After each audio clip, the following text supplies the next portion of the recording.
Hello everyone, welcome back to my channel. So I hope कि आप सभी लोग बहुत अच्छे होंगे और आप अपने एग्जाम की प्रिपरेशन भी बहुत अच्छे से कर रहे होंगे। तो आज की जो हमारी न्यू वीडियो है, इस वीडियो में हम लोग बात करेंगे physiological characteristics of grass hopper. इससे पहले हम लोगों ने इंट्रोडक्शन, क्लासिफिकेशन, एक्सटर्नल मॉर्फोलॉजी हमारे ग्रास होपर का देख लिया है।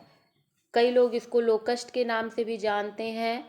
कई लोग भाई जो हमारे सिलेबस के अकॉर्डिंग बात करें तो सिस्टिस सोरा दिया हुआ है। I don't know what is exact pronunciation of the biological name of grasshopper, but I think it is like स्किस्टिको सरसा, आई थिंक कुछ भी है, ठीक है। What ever.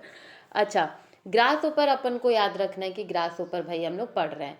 तो आज फिजियोलॉजिकल कैरेक्टरिस्टिक पढ़ेंगे। इससे पहले इंट्रोडक्शन, क्लासिफिकेशन, मॉर्फोलॉजी सब कुछ डन कर लिया है, ठीक है।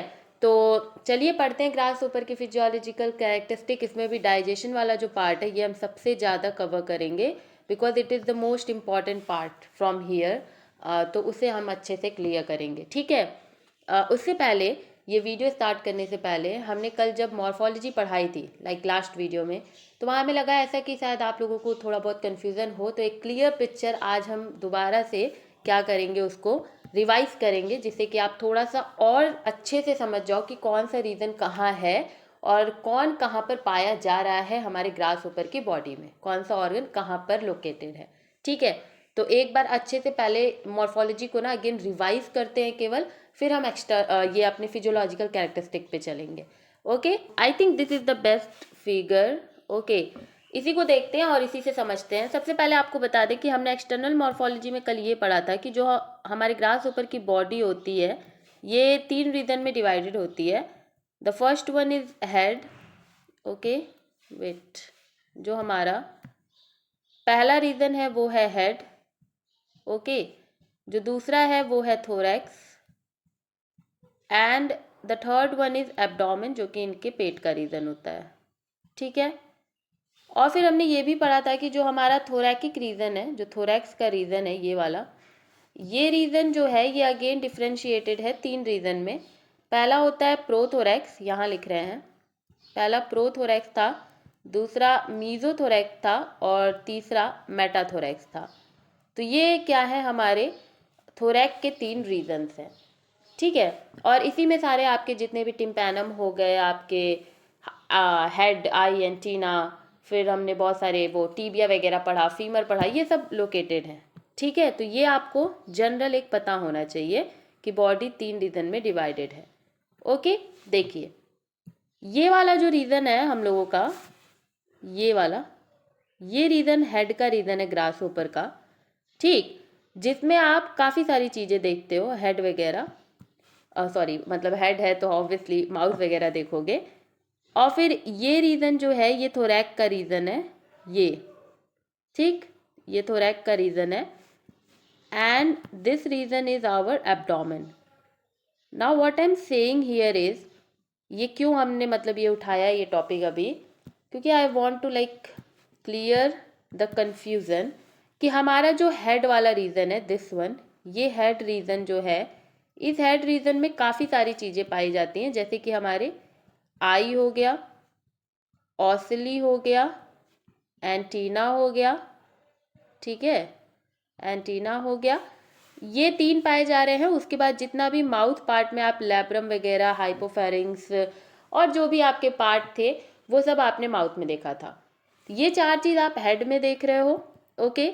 इसके बाद अगर हम थोरैक्स की बात करें तो थोरैक्स में ही बच्चों को ज़्यादा कन्फ्यूज़न है, ठीक है। थोरैक्स में ही हमें लगता है ज़्यादा कन्फ्यूज़न आपको होगा, वैसे किसी ने बोला नहीं है बट ये हम अपने आप से आपको बता रहे हैं बस। अगर हम थोरैक्स की बात करें तो थोरैक्स में आप ना सबसे बड़ी जो चीज़ देखते हो वो देखते हो विंग। थोरैकिक रीजन में आपको विंग्स याद रखना है कि विंग्स जो होते हैं वो हमारे थोरैक रीजन में होते हैं। अब ये जो विंग होता है ये 2 तरीके के विंग होते हैं। जो मीजोथोरैक्स से निकला होता है उसे हम क्या बोलते हैं, जो मीजोथोरैक्स से निकला होता है उसे हम फोर विंग बोलते हैं, ठीक है। और जो मेटा से निकला होता है उसे हम हिंड विंग बोलते हैं। ये चीज़ आपको याद रखनी है। Another most important thing here is कि हमारे थोरैकिक रीजन से ही जो आप फीमर और टीबिया देख रहे हो, ठीक है, जो इनका अनदर इम्पॉर्टेंट है कि फीमर और टीबिया जो लेग वाला पार्ट है वो भी जो हमारा है ना ये थोरैक रीजन से ही निकला होता है। ठीक है, क्या टीबिया हो गया, ये वाला पार्ट देख रहे हो, ये हमारे एब्डोमेन से नहीं निकला है, ये एक्चुअली में देखो ये कहाँ से निकला है, ये थोरैकिक पार्ट से, ये वाले पार्ट से निकला है। ठीक है, तो टीबिया हो गया, फीमर हो गया, ये सब जो है ये हमारे थोरैकिक रीजन से निकला होता है।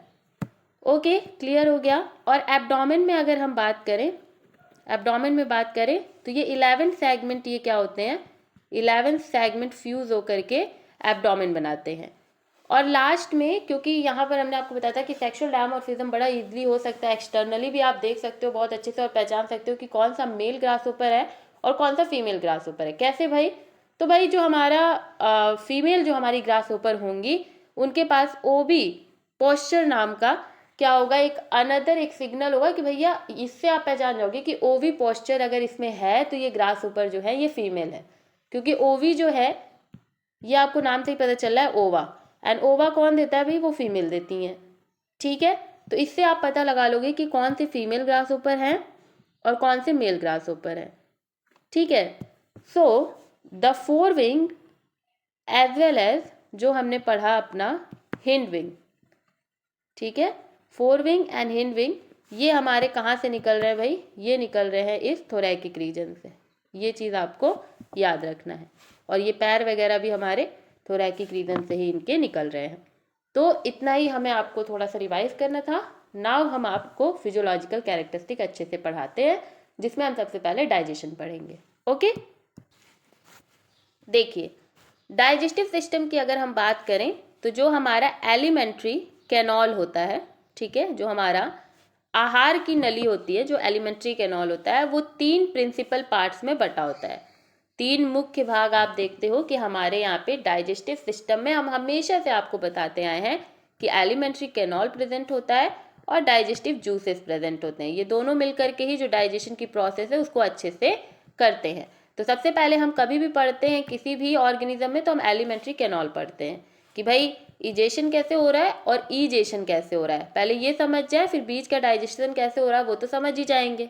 ठीक है, तो एलिमेंट्री कैनॉल जब हम अपने ग्रासहोपर का देखते हैं तो वो 3 मुख्य भाग में बटा होता है।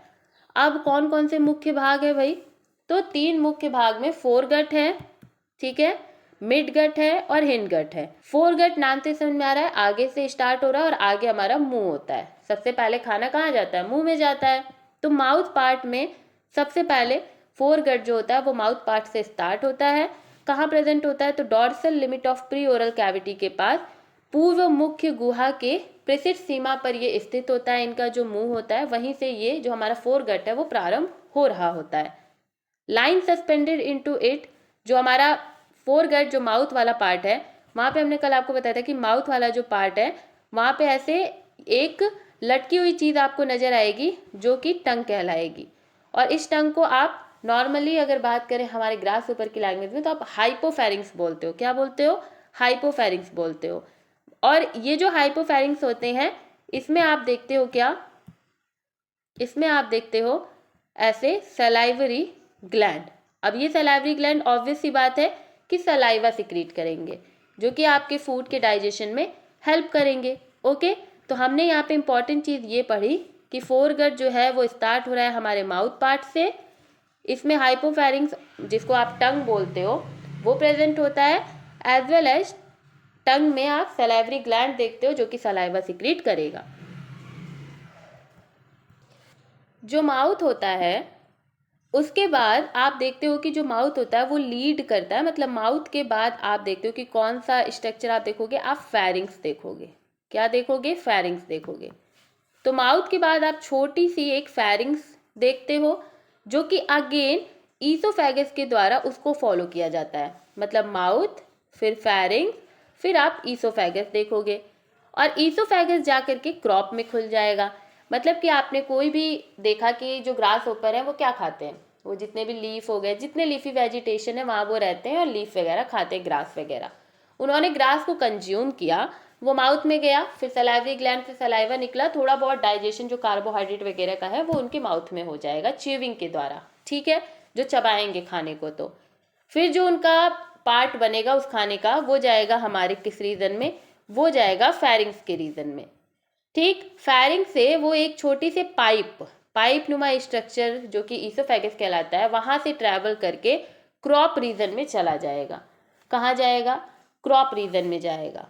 ओके, अब देखो जो इनका माउथ पार्ट होता है वहां हमने आपको बताया कि हाइपोफेरिंग्स प्रेजेंट है। देख रहे हो ये लटका हुआ, ये पार्ट देख रहे हो, ये इनका हाइपोफेरिंग्स है जिसे कि आप टंग भी बोलते हो। ठीक है, और यहाँ पर क्या प्रेजेंट है हमारे टंग में? Salivary gland. Okay, salivary gland present है। ओके, फिर यहीं पर आप सिबेरियम भी देखते हो और प्री ओरल कैविटी भी आप यहाँ पर देखते हो। यहाँ पर ये कैविटी है, ये प्री ओरल कैविटी है। ये एंटीना हो गया, ये इनके कंपाउंड आईज हो गए। ठीक है, इनका जो माउथ होता है स्पेसिफिकली वो चीविंग टाइप का होता है, चबाने के टाइप का होता है। ये कोई भी खाने को बिना चबाए नहीं खाएंगे। तो हम लोगों ने क्या पढ़ लिया कि माउथ से कोई भी ये खाना खा रहे हैं तो वो पहले तो मान लो कि हाइपोफेरिंग्स भी लिख लेते हैं क्योंकि टंग यूजफुल है ही है। तो यहाँ से आप देखोगे कि सलाइवरी ग्लैंड प्रेजेंट है तो भाई सलाइवा सिक्रीट होगा, फिर माउथ से क्या होगा? फेरिंग्स में जाएगा, फिर ईसोफेगस, फिर क्रॉप। अब क्रॉप के बिहाइंड द क्रॉप के पीछे आप देखोगे कि एक छोटा सा गिजार्ड नाम का भी यहाँ पर एक ऑर्गन प्रेजेंट होगा। ये जो गिजार्ड है जिसको कि आप प्रोवेंट्रिकुलस भी कहते हो, ये थोरैक के पूरे हिंड एंड तक ये क्या होता है? फैला होता है। थोरैक्स के लास्ट जो हमारा हिंड एंड है, जो थोरैकिक रीजन है, वहां तक ये फैला होता है। ठीक है, तो हमने ये देखा कि भाई क्रॉप जो है इसके पीछे, तो हम ऐसे बना दे रहे हैं कि यहाँ पर क्या प्रेजेंट है? गिजार्ड प्रेजेंट है। अब ये जो तुम्हारा पार्ट है, ये सारा तुम्हारा ये माउथ वाला पार्ट जो है, हाइपोफेरिंग्स का पार्ट जो है, ये तुम्हारा माउथ का पार्ट में आ जाएगा। ठीक है, जो माउथ का पार्ट था उसमें आ जाएगा माउथ। और फिर तुम देखोगे कि जो फेरिंग्स से लेकर के ये गिजार्ड तो पूरा जा रहा है थोरैकिक तक, तो ये वाला जो पार्ट है ये तुम्हारा थोरैक्स में आ जाएगा। और ये दोनों ही मिला करके तुम्हारे कौन से पार्ट हैं? ये दोनों ही मिला करके तुम्हारे फोर गट हैं। ठीक है, अब फोर गट के बाद तुम्हें पढ़ना है मिड गट। अब मिड गट कहाँ से स्टार्ट होगा? ये तुम्हारे एब्डोमेन के मिडल से स्टार्ट होगा। नाम से समझ में आ रहा है, बीच का पार्ट है। गट मतलब पेट होता है, एब्डोमेन मतलब भी पेट होता है। तो एब्डोमेन के बीच वाले पार्ट से स्टार्ट होगा, मिड गट से स्टार्ट होगा, और ये कवर करेगा वेंट्रिकुलस, जिसको कि हम स्टमक बोलते हैं। प्रोवेंट्रिकुलस हम किसे बोल रहे हैं? प्रोवेंट्रिकुलस हम गिजार्ड को बोल रहे हैं, लेकिन वेंट्रिकुलस हम बोल रहे हैं हमारे स्टमक को।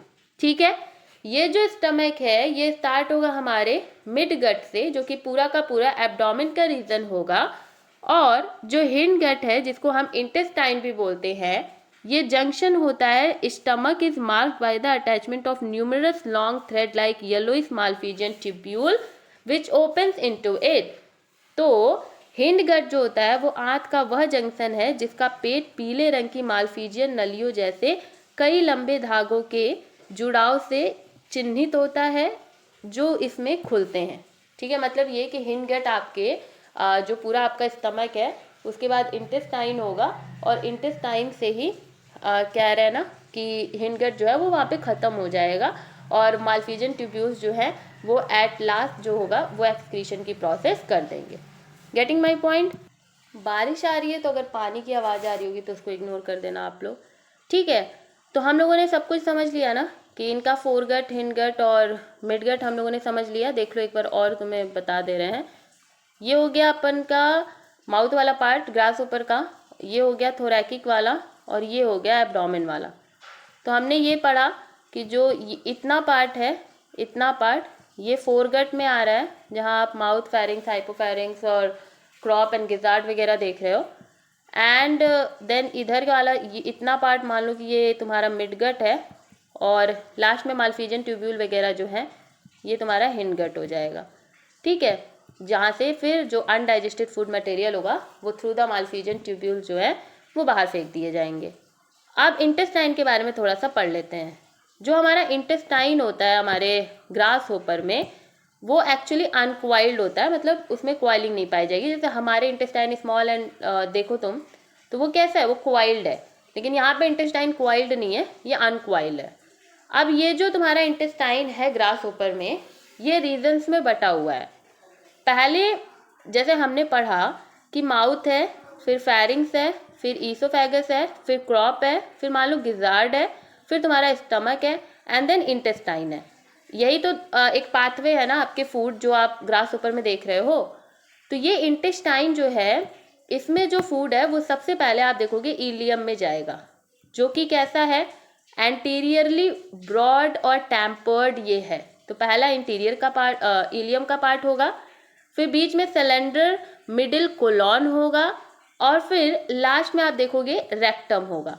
तो इलियम, कोलॉन एंड रेक्टम, ये आपके इंटेस्टाइन के पार्ट हो गए। और आपको पता है कि जो रेक्टम है ये हमेशा ही एनस को लीड करता है। तो अनडाइजेस्टेड जो फूड है, जो मालफिजियन ट्यूब्यूल्स है, ये एक्चुअली में हमारे मिड गट से क्या होंगे ना, ऐसे लाइन बाय लाइन ऐसे निकलते आएंगे, ठीक है। ऐसे निकलते निकलते ये एनस में आकर के जुड़ेंगे, और फिर यहाँ से अनडाइजेस्टेड फूड को ये क्या कर देंगे, बाहर फेंक देंगे। समझ में आया?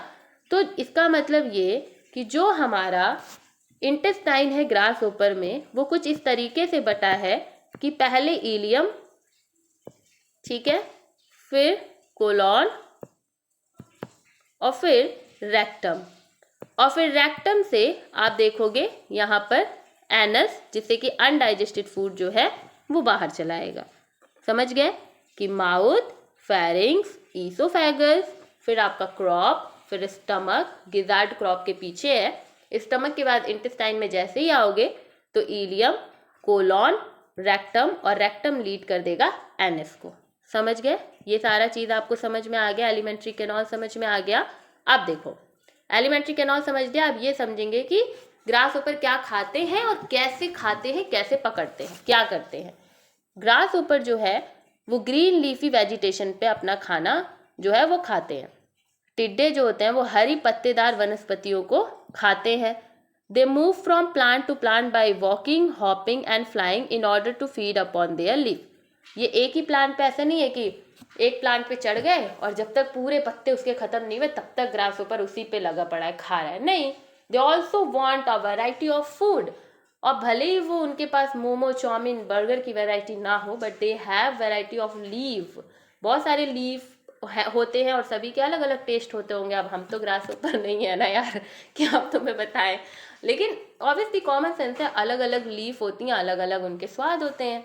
तो ग्रास ऊपर भाई वो भी कहता है यार हम क्यों एक पेड़ पे रहे, हम भी खाएंगे कूद कूद के इधर उधर।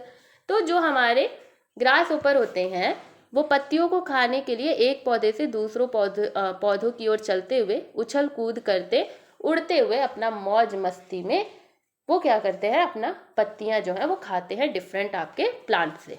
Okay, food is held by 4 leg, labrum and labium. देखो फूड कैसे पकड़ा जाता है, अब ये समझो। जो भोजन होता है, भोजन को ग्रसनी में मुंह से निगलने से पहले, ठीक है, मतलब ये कि जो हमारा भोजन पूरा होता है वो माउथ के द्वारा स्वैलो किया जाएगा। ये तो तुम्हें पता है कि जो माउथ पार्ट है उसके द्वारा स्वॉलो किया जाएगा और वो फेरिंग्स में जाएगा। तो फेरिंग्स में जाने से पहले जो इनका फूड होता है, मतलब ग्रसनी में मुंह से निकलने से पहले जो इनके 4 पैर होते हैं, 4 पैरों वाले जो लैब्रम होते हैं और लैब्रियम जो ओट वगैरह होते हैं, उनके द्वारा लार क्या होता है, वो हमने आपको पढ़ाया था कि माउथ वाले पार्ट में हाइपोफेरिंग्स है, वहाँ सलाइवरी जो सलाइवा है वो निकलेगा और सलाइवा को हम लार बोलते हैं। तो सलाइवरी सिक्रीशन होगा और फिर उस फूड को चीव किया जाएगा, चबाया जाएगा थ्रू द हेल्प ऑफ आपके मैंडिबल एंड मैक्सिला के द्वारा।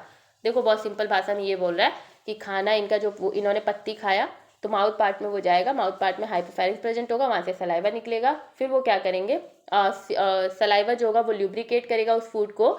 और ल्यूब्रिकेशन से भी पहले आप ये देखोगे कि पहले जब आप खाना मुंह में डालते हो तो आप चबाते हो, उसके बाद फिर ल्यूब्रिकेट थोड़ा सा वो ल्यूब्रिकेटेड हो जाता है, थोड़ा कहते हैं ना कि थोड़ा पानी टाइप में उसमें पूरा एक मिक्स हो जाता है, ठीक है, उस फूड में। तो वो प्रोसेस सेम जैसे आपकी है वैसे ही ग्रास ऊपर की है। उसने लीफ खाया, चबाया मैंडिबल एंड मैक्सिला का यूज करके, देन जो आपके हाइपोफैरिंग्स प्रेजेंट है ग्रासहोपर में, उन्होंने सलाइवा सिक्रीट किया और वो पूरा का पूरा उसमें मिल गया, ठीक है।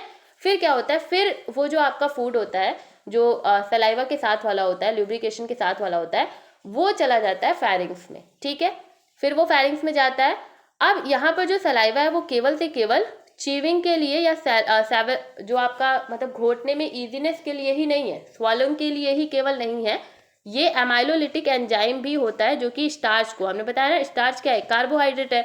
तो जो सलाइवा होता है ये कार्बोहाइड्रेट को भी पचाने का काम करता है, सेम जैसा हमारे मुंह में काम चल रहा है वैसे ही ग्रासहोपर में चल रहा है, ठीक है। तो ये फूड को ल्यूब्रिकेट तो करते ही हैं कि वो आसानी से फैरिंग्स में घोट लिया जाए, लेकिन उसके अलावा ये एंजाइम एमाइलोलिटिक एंजाइम भी ये सिक्रीट करते हैं, जिससे कि जो फूड का कार्बोहाइड्रेट वाला पार्ट होगा, जो स्टार्च वाला पार्ट होगा, वो मुंह में ही क्या हो जाए, डाइजेस्ट हो जाए। फिर देखिए गिजार्ड ब्रिंग्स अबाउट, जो इनमें गिजार्ड प्रेजेंट होता है वो फिजिकल डाइजेशन करता है हमारे फूड का। दैट मीन्स कि फिजिकल मतलब क्या, कि बड़े बड़े फूड जो पार्टिकल्स होते हैं उनको स्मॉल पीसेज में वो तोड़ देता है और इंक्रीज कर देता है सरफेस एरिया को, जिससे कि जो एंजाइम होता है वो अच्छे से उस पर जो उनका फूड होता है उस पर क्या करे, वो वर्क कर पाए। अब जो हेयरी पैड्स होते हैं हमारे गिजार्ड में, वो अलाउ करते हैं फाइनल फूड पार्टिकल को कि वो स्ट्रेन हो करके जो गिजार्ड में गया ना, अब देखो फैरिंग से वो कहाँ जाएगा यार, फैरिंग से वो फिर से ईसोफेगस से ट्रैवल करेगा और चला जाएगा क्रॉप रीजन में। क्रॉप के पास ही गिजार्ड है, गिजार्ड में गया, गिजार्ड में फिजिकल क्या हो गया, डाइजेशन हो गया, मतलब बड़े बड़े जो फूड के पीसेज हैं उनको छोड़ फूड के पीसेज में क्या कर दिया गया, तोड़ दिया गया। अब जैसे उनको तोड़ा गया तो वो छोटे छोटे हो गए, तो एंजाइम जो है वो अच्छे से उस पर वर्क कर पाएंगे। फिर जो गिजार्ड का जो हेयरी पैड होता है वो क्या करता है, फाइनल पार्टिकल को ये क्या करता है, स्ट्रेन करता है, छानता है और हमारे स्टमक में भेज देता है। फिर स्टमक में क्या होता है, केमिकल डाइजेशन होता है, chemical digestion inside the stomach होता है। एंजाइम्स जैसे कि ट्रिप्टेज हो गया, एमाइलेज हो गया, माल्टेज, इन्वर्टेज, लाइपेज, ये जितने भी डाइजेस्टिव एंजाइम्स हैं जो कि जो जूसेस डाइजेस्टिव जूसेस है उसमें प्रेजेंट होते हैं, ये सभी क्या होते हैं, अब आपके फूड का केमिकल डाइजेशन करते हैं, ठीक है। और ये कहाँ से सिक्रीट हो रहे हैं, ये एपिथेलियल ऑफ मिडगट, मिडगट का जो भाई मिडगट क्या है यार, स्टमक है, तो स्टमक की जो एपिथेलियल लाइनिंग होती है वहीं से आपके ये सारे एंजाइम जैसे कि ट्रिप्टेज, एमाइलेज, माल्टेज, इन्वर्टेज, लाइपेज, ये सभी क्या होते हैं, ये सिक्रीट होते हैं। कोई प्रोटीन तोड़ रहा होता है, कोई कार्बोहाइड्रेट तोड़ रहा होता है, कोई लिपिड तोड़, ये सब क्या होता है, टूटने का जो काम होता है, केमिकल डाइजेशन जो होता है वो स्टमक में हो रहा होता है। तो आपको ये चीज़ बहुत अच्छे से क्लियर हो गई कि जो ग्रासहोपर है इसमें फिजिकल, ठीक है, जो फिजिकल डाइजेशन है ये आप गिजार्ड में देखते हो, ठीक है, और वहीं अगर हम बात करें केमिकल डाइजेशन की तो वो आप स्टमक में देखते हो, ठीक है। फिजिकल डाइजेशन में बड़े बड़े पीसेस को छोटे पीसेस में तोड़ दिया जाता है, स्टेन किया जाता है, स्टमक में भेजा जाता है। स्टमक में डिफरेंट टाइप के एंजाइम्स होते हैं जो कि स्टमक के एपिथेलियल लाइनिंग के द्वारा सिक्रीट किए जाते हैं, उनके द्वारा फिर उनका केमिकल डाइजेशन हो जाता है। अब जो दोनों ही डाइजेशन और एब्जॉर्प्शन की प्रोसेस होती है, मतलब क्या कि पाचन और अवशोषण। अब भाई पच गया है खाना तो न्यूट्रिशन भी लेना पड़ेगा, तो खाने से जो न्यूट्रिशन लेने की जो प्रोसेस होती है, एब्जॉर्प्शन की जो प्रोसेस होती है, वो सभी की सभी मिडगट मतलब हमारे स्टमक में होती है। और जितना अनडाइजेस्टेड मैटर होता है उसको हिंडगट मतलब कि एनस के द्वारा क्या कर दिया जाता है, बाहर फेंक दिया जाता है, ठीक है। इंटेस्टाइन का लास्ट पार्ट एनस ही तो है ना, हिंडगट क्या है, देखो यार पहले ये क्लियर करो, तुम्हारा मिडगट स्टमक है, हिंडगट जो है वो इंटेस्टाइन है, और इंटेस्टाइन का लास्ट पार्ट तुम्हारा एनस है। तो हिंडगट के एनस मतलब एनस क्या, रेक्टम है, और रेक्टम लीड करेगा एनस को, तो एनस से क्या कर दिया जाएगा, खाने को बाहर फेंक दिया जाएगा, ठीक है। देखो जो वाटर होता है अनडाइजेस्टेड फूड से, उसको भाई ऑब्वियसली वाटर क्यों बाहर फेंकेंगे, अगर खाने से भी वाटर थोड़ा बहुत मिल रहा है और सोल्यूशन जो बना हुआ है उसमें से वाटर को एब्जॉर्ब कर लिया जाता है रेक्टम के द्वारा, और जितना भी ड्राई इलोंगेटेड पैलेट्स जो होते हैं उसके रूप में इनमें से इनके एनस के द्वारा जो इनका पॉटी होता है, एक तरीके से आप ये मान लो कि वो बाहर निकल जाता है, वो अनडाइजेस्टेड इनका एक्सक्रीटरी प्रोडक्ट होता है, तो वो एनस से क्या हो जाएगा, बाहर निकल जाएगा। ओके समझ गए, तो that's all about the digestion, the most important part and the lengthy one, ठीक है, यही सबसे लेंदी था। अब सेंस ऑर्गन की बात करते हैं कि भाई इनको किस किस चीज़ों से जो भी इनका जो इन्वायरमेंट है, जो सराउंडिंग है, उसका पता इनको कैसे कैसे चलता है। लाइक अगर हम टच की बात करें कि इनको कैसे किसी के टच का पता चलेगा, तो इनमें टेक्टाइल ऑर्गन होता है, ठीक है, टेक्टाइल ऑर्गन होता है, स्पर्श अंग जिसको कहते हैं। ये अंग उनको बताता है कि इन्वायरमेंट में अगर वो किसी भी चीज़ से टच हो जाए तो उनको इसी वजह से पता चलता है, क्योंकि इनमें टेक्टाइल ऑर्गन प्रेजेंट है। ऑल्फैक्टरी ऑर्गन इनमें प्रेजेंट होता है, जो कि स्मेल इनको अच्छे से, जो सुगंध होती है, जो गंध होती है, उसके लिए रिस्पॉन्सिबल हमारा ऑल्फैक्टरी ऑर्गन है। इनको किसी भी चीज़ की स्मेल जो है वो ऑल्फैक्टरी ऑर्गन का ही यूज़ करके पता चलता है। फिर गस्टेटरी ऑर्गन जो होता है वो इनके टेस्ट के लिए, हमने बताया ना कि भाई अलग अलग पेड़ पे क्यों जा रहे हैं, because they want variety of taste, बहुत सारा टेस्ट चाहिए इनको खाने में। तो वो टेस्ट कौन बताता है इनको, इनके पास गस्टेटरी ऑर्गन होता है, जो इनको हर एक पत्तियों का टेस्ट बताता है कि भाई ये वाला सही है, नहीं नहीं इसको थूको, ये गलत है, ये वाला बहुत अच्छा है। ये सारा जो काम है वो गस्टेटरी ऑर्गन बताता है। फिर विजुअल, भाई देखना भी है, तो लाइट का जो होता है वो विजुअल ऑर्गन इनमें प्रेजेंट होता है, जो कि लाइट से रिलेटेड जितने भी स्टिमुलाई हैं वो सब बताता है। फिर ऑडिटरी होता है, और नाम से समझ में आ रहा है कि ऑर्गन ऑफ हियरिंग, जैसे हमारे कान है वैसे इनके पास ऑडिटरी ऑर्गन होता है। टिम्पैनम से क्या होता है, कवर होता है ये, ठीक है, हमने आपको बताया था कि ऑडिटरी ऑर्गन जो होता है उसको कवर किया होता है टिम्पैनम। कहाँ प्रेजेंट होता है ये ऑडिटरी ऑर्गन, चलो कमेंट में बताओ कहाँ प्रेजेंट होता है टिम्पैनम, ठीक है। तो ये हमारे 5 जो हैं वो सेंस ऑर्गन है, tactile, olfactory, gustatory, visual, auditory, ठीक है। ये 5 सेंस ऑर्गन्स जो होते हैं they are responsible for all the stimuli जो कि हमारे ग्रास ऊपर के सराउंडिंग में इनको मिलती है। ओके, अब देखो जो हमारे मेल ग्रास ऊपर्स होते हैं, जितने भी नर टिड्डे होते हैं, इनमें ना क्षमता होती है कि ये अपने पैरों को, ठीक है, पैरों में जो इनके टीबियल स्पाइन होती है उसको रब करें और उससे क्या करें, साउंड प्रोड्यूस करें, ठीक है, क्या करें, साउंड प्रोड्यूस करें against a wing which vibrate. तो देखो होता क्या है ना कि मेल ग्रास ऊपर की एक क्षमता होती है कि ये कंपन करने वाले पंख जो होते हैं उनके खिलाफ पिछले पैरों की टीबिया रीढ़ को रगड़कर ध्वनि उत्पन्न करते हैं। अब आप पूछोगे दीदी क्यों ध्वनि क्यों उत्पन्न करते हैं, भाई आप देखना, आप कभी देखोगे ना कि 10-15 टे ग्रास ऊपर आपको कहीं लाइट वगैरह के पास दिखाई देंगे, या लीवी वेजिटेशन में जब जाओ तो दिखेंगे, तो रात वगैरह में देखना वो ना बड़े आवाज़ करेंगे। क्यों आवाज़ करेंगे, बिकॉज कि इनके जो टीबियल स्पाइंस होते हैं उनकी रबिंग होती है, ठीक है, जो मेल होते हैं वो टीबियल स्पाइंस की रबिंग करते हैं, जिससे कि उनके जो आवाज़ होती है वो उत्पन्न होती है। ये जो साउंड प्रोड्यूसर्स होते हैं they are very much important as well as significance, कुछ इनके सिग्निफिकेंस होते हैं for the mating as well as experimental studies have demonstrated act as insect can recognise sound characteristic of their own species. Like अब देखो mail के पास ये characteristic है कि ये ध्वनि उत्पन्न कर रहे हैं। ये जो मेल होते हैं दे हैव द टेंडेंसी कि ये क्या करें, साउंड को प्रोड्यूस करें। अब मेल जो है वो साउंड को प्रोड्यूस कर रहे हैं by rubbing their tibial spines. क्यों कर रहे हैं साउंड को प्रोड्यूस, क्योंकि ये फीमेल को अपनी तरफ अट्रैक्ट करना चाहते हैं। They want for the meeting, they all do this for the meeting the copulation process, ठीक है। तो for the sake of their like reproduction stage वो क्या करते हैं, अपने टीबियल स्पाइन को रब करते हैं, जिससे कि फीमेल तक उसकी ध्वनि जा। हमारे ग्रास ओपर में देखा जाता है कि जो मेल ग्रास ओपर होता है वो टीबियल स्पाइन को रब करता है, जिससे साउंड प्रोड्यूस होती है, और वो साउंड जाती है फीमेल के पास एंड फीमेल फिर आती है, ठीक है, एंड देन द जो कॉपुलेशन की प्रोसेस है वो स्टार्ट होती है, ठीक है। तो ये चीज़ भी सिग्निफिकेंस यहाँ पर है। ओके, फिर रेस्पिरेटरी सिस्टम की बात करें तो they have like various respiratory organs like spiracles, trachea, tracheoles and air sac. तो ये इनके रेस्पिरेटरी ऑर्गन्स है। स्पैरिकल क्या होता है कि ये छोटे छोटे ऐसे एब्डोमेन देखोगे ना, ये एब्डोमेन का रीजन है अगर, तो एब्डोमेन में ये छोटे छोटे छिद्र होते हैं ऐसे, ठीक है, जिससे कि जो एयर है वो आती और जाती है इन्हीं छिद्रों से, ठीक है।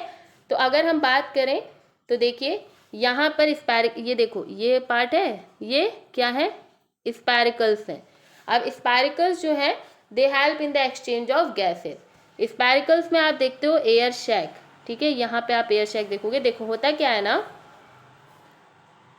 देखिए ये स्पैरिकल्स है ना, स्पैरिकल्स ये हैं, ठीक है। अब स्पैरिकल से क्या होता है कि लीड करता है, जैसे ही उस छिद्र के अंदर वो हवा घुसेगा तो वो कहाँ जाएगा, वो जाएगा ट्रैकिया में। ये पार्ट हो गया हमारा ट्रैकिया, तो हवा गया ट्रैकिया, ठीक है, ट्रैकिया में चला गया। फिर ट्रैकिया के बाद क्या होता है कि ये हवा जाता है ट्रैकियोल्स में। कहाँ जा रहा है, ये जा रहा है ऐसे ट्रैकियोल्स में, ठीक है। उसके बाद ट्रैकियोल से क्या होता है, सेल मतलब कि जो एयर सैक होते हैं, ठीक है, जो आपके एयर सैक होते हैं ऐसे, वेट अ मिनट, ये ले लेते हैं, ये जो एयर सैक होते हैं मतलब सेल्स होती हैं उसमें जाते हैं, एंड फिर इनकी जो बॉडी से जो भी इनका CO2 इनको बाहर भेजना होगा और O2 एब्जॉर्ब करना होगा, तो इसी एयर सैक, इसी सेल से क्या करते हैं, ये O2 को एब्जॉर्ब कर लेते हैं और फिर CO2 को इसी सैक से छोड़ देते हैं। फिर वो जो CO2 होता है वो ट्रैकियोल में जाता है, फिर ट्रैकिया, एंड फिर स्पैरिकल से बाहर चला आता है।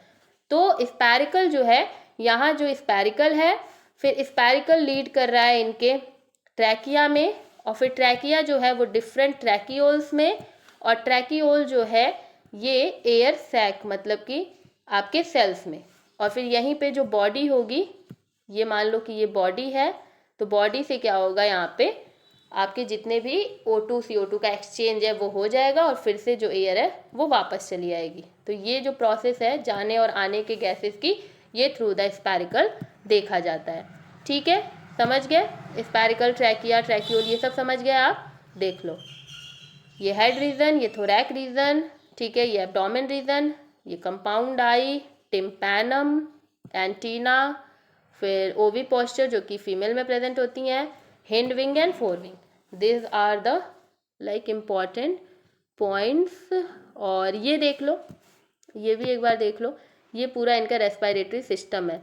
इसको हम भेजेंगे टेलीग्राम पे, वैसे तो भेज देते हैं, तो टेलीग्राम पे भेजेंगे, अच्छे से देख लेना, ठीक है। देखो, एयर जो लीव होता है, एयर जो अंदर आता है और बॉडी को छोड़ता है, किसकी हेल्प से, टाइनी जो ब्रीदिंग पोर्स होते हैं, फोर्स नहीं, पोर्स होते हैं, जिनको कि हम स्पैरिकल बोलते हैं, उन्हीं के द्वारा। सर्कुलेटरी सिस्टम इनका लैक्यूनार टाइप का होता है, मतलब ओपन सर्कुलेटरी सिस्टम होता है, क्लोज नहीं होता है, ठीक है, ओपन सर्कुलेटरी होता है। अब एक्सक्रीटरी सिस्टम की बात करें तो नंबर ऑफ यहाँ पर मालफिजियन ट्यूब्यूल्स पाए जाते हैं, जो कि थ्रेड लाइक होते हैं, ऐसे थ्रेड लाइक होते हैं, और सब आकर के एनएस में मिल जाते हैं, एंड फिर एनएस से क्या होता है, वो बाहर निकल जाता है जितना भी एक्सक्रीटरी प्रोडक्ट होता है। रिप्रोडक्शन की बात करें तो यहाँ पे सेक्सेस सेपरेट होते हैं, आप आसानी से मेल एंड फीमेल ग्रासहोपर को पहचान लोगे। फीमेल ग्रासहोपर में ओविपेट्रस होता है, और मेल जो होते हैं वो साउंड प्रोड्यूस करते हैं। उसके अलावा अगर बात करें तो फीमेल ग्रासहोपर सारीजली, हाँ वही बात है, अलावा क्या बात करना है, ओवी पोस्चर जो है पोस्टीरियर इन पर प्रेजेंट होता है एब्डोमेन के हमारे फीमेल में, उससे आप आसानी से पता लगा सकते हो कि ये जो ग्रासहोपर है ये फीमेल है, जैसे कि यहाँ पर आप देख रहे हो, ठीक है, यहाँ पे देख रहे हो एब्डोमेन के लास्ट में होता क्या है ना, कि ये इनका मान लो एब्डोमेन है, ठीक है, ये एब्डोमेन है, तो होगा क्या कि यहाँ पर ऐसे करके ओविपेस्चर निकला होगा, ठीक है, और ये थोरैक्स हो गया, और ये इनका हेड हो गया, ये इनकी विंग हो गई, ठीक, ऐसे करके होता है। एब्डोमेन में बना दिया ना, गलती कर दिया, देखो यही है, हमें बनाना है विंग यहाँ पे, ठीक है, क्योंकि ये थोरैक्स पे प्रेजेंट होता है, ओके, ये चीज़ है। लाइफ साइकिल इनकी बहुत ईजी होती है, बहुत कुछ इसमें आपको नहीं पढ़ना है, केवल एग होता है भैया, जो हमारे नॉर्मल सी बात है कि रिप्रोडक्शन की प्रोसेस होगी कैसे, कि जो मेल है एंड फीमेल है ये क्या होंगे भाई, फर्टिलाइजेशन की प्रोसेस करेंगे। सबसे पहले तो ये कॉपुलेट करेंगे, ठीक है, ये कॉपुलेशन की प्रोसेस करेंगे, फर्टिलाइजेशन होगा, जाइगोट का फॉर्मेशन होगा, डेवलपमेंट होगा। डेवलपमेंट में ये निम्फ है कि जो एडल्ट होते हैं वो एग प्रोड्यूस करते हैं, फिर वो निम्फ स्टेज में हमारा ग्रासहोपर जाता है और फिर वो एडल्ट बन जाता है, फिर फर्टिलाइजेशन होगा, फिर एग, और फिर मतलब जाइगोट फॉर्मेशन, एंड फिर से निम्फ, और फिर से एडल्ट। तो ये प्रोसेस जो है वो चलती रहेगी कि एक एडल्ट आएगा, फिर दो मेल एंड फीमेल एडल्ट होंगे, वो फर्टिलाइज करेंगे, एग और स्पर्म निकलेगा, जाइगोट बनेगा, डेवलपमेंट होगा, निम्फ जो है वो डेवलपमेंट का पार्ट है, फिर से वो एडल्ट में बदल जाएंगे। तो this is the life cycle of grasshopper. तो that's all about the today's video, that's all about the grasshopper. और हमने इसी के साथ यूनिट 3 जो है वो कंप्लीट कर दिया हमारे जूलॉजी का, ठीक है। और कल आप लोगों के बॉटनी का यूनिट 3 खत्म हो जाएगा। देन हम लोग फ्रेशली मंडे से स्टार्ट करेंगे, क्या, मंडे से हम लोग स्टार्ट करेंगे आपका न्यू चैप्टर, ठीक है, न्यू यूनिट स्टार्ट करेंगे। अच्छा, कल संडे है ना, कल आप लोग बता दो, कल आप लोग को चाहिए क्या बॉटनी वाली क्लास, तो फिर हम लोग मंडे से कल, क्योंकि हम सोच रहे थे टेलीग्राम पे हम आप लोगों का टेस्ट ले लें जूलॉजी का, देखते हैं, ठीक है, हम आपको बताएंगे टेलीग्राम पे करना क्या है, कल हम क्लास देते हैं या फिर टेस्ट लेते हैं, it's all up to me, ठीक है। ऑल अप टू मी नहीं यार, मेरे टाइम पे डिपेंड करता है क्या मेरे को करना है। तो कल मिलते हैं, या तो टेस्ट लेंगे या तो फिर क्लास लेंगे, दोनों में से कुछ तो ज़रूर करेंगे। ओके, तो मिलते हैं। जिन्होंने टेलीग्राम पे नहीं अभी तक फॉलो किया है वो जा करके वहाँ पर भी जुड़ जाओ यार। फॉलो क्या करना है, वो अपने ही फ़ायदे के लिए जुड़ रहे हो। वहाँ पे काफ़ी सारे बच्चे बहुत अच्छे अच्छे नोट्स भेजते हैं जो कि आपके लिए बहुत ज़्यादा यूज़फुल होगा, ठीक है। तो मिलते हैं नेक्स्ट वीडियो में, तब तक के लिए आप हंसते रहिए, मुस्कुराते रहिए, चैनल को सब्सक्राइब करते रहिए। Bye bye, take care, be happy, bye bye.